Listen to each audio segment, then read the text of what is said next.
Rina Partua JNI. The Quad members also expressed concern about the South China Sea. I'm wondering if you have anything to add on or share something on in terms of the conversations. And the US also plans 500% tariffs on import of on Russian oil. I'm wondering if there were any discussions. You're talking of the Lindsey, Senator That's Graham's. correct. So if there are any discussions on that front too.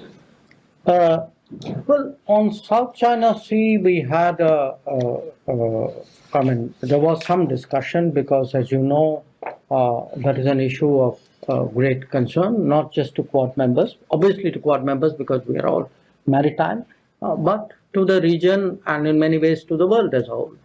And a lot of the issue is really issues pertaining to UNCLOS, and there's been a tribunal verdict there, and the issue is to find a sort of a solution to the disputes which are there pertaining to that.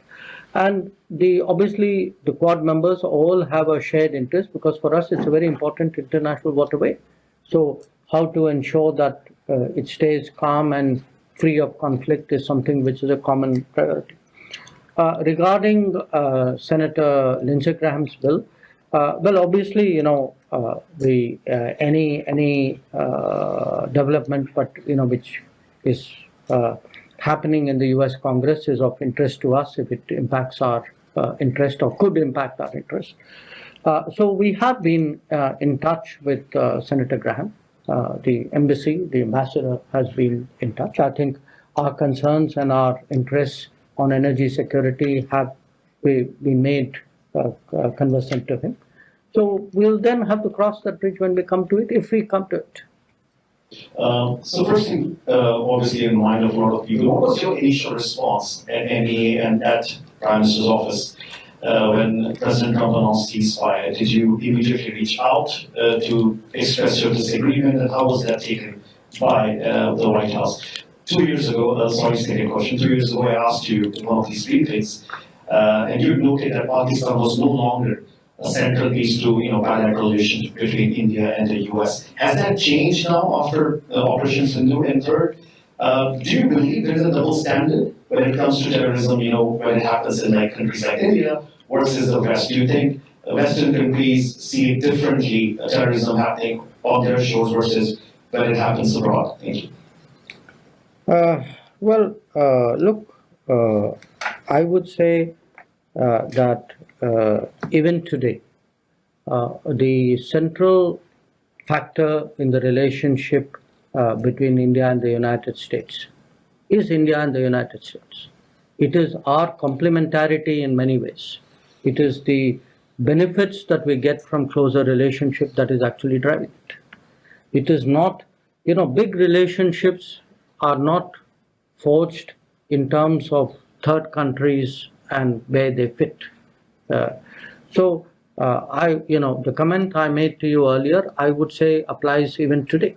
That if I am talking about when I'm looking at the future of our ties with the United States, or if I even look back at the progress in our ties with the United States over the last 20 years, I would put it to you, a lot of it is, it's about trade, it is about investment, it is about technology, it is about mobility, it is about energy, it is about defense. So I would really urge you to get over the idea that we need to define ourselves vis-a-vis third countries in order to forge ahead somewhere. That is not the case. We are a big country. We are, among the top 5 economies of the world. We are the most populous country in the world. Our influence is growing.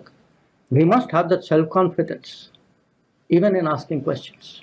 In terms of Quad, of course, in its current incarnation, it's been there since 2017. It has grown steadily. All of you are aware of it.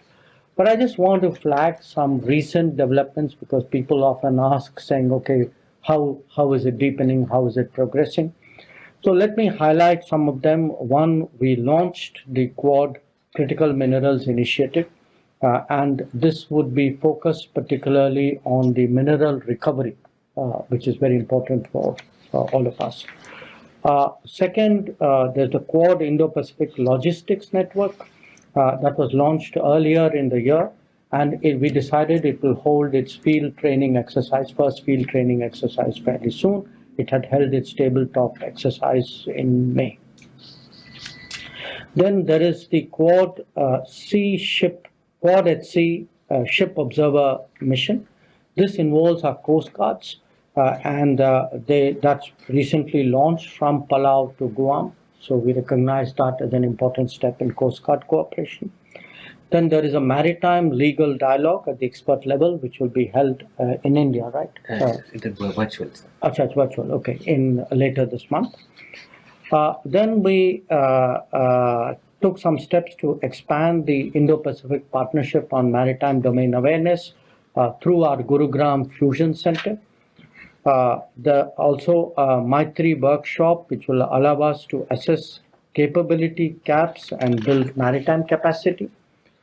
There will be a Quad Ports of the Future Partnership Conference, which will focus on resilient ports and shipbuilding. And of course, a Quad partnership on cable connectivity and resilience. It will hold a conference on undersea cables. So as you can see, I mean, the Quad members are all, fundamentally maritime nations. A lot of what brings us together, the Indo-Pacific, is the maritime facet of our capabilities. Mr. Reena Kaur, JNI.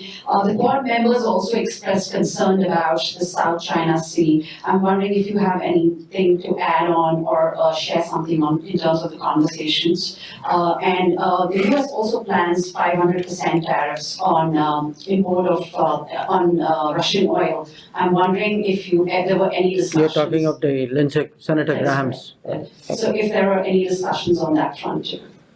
Well, on South China Sea, we had there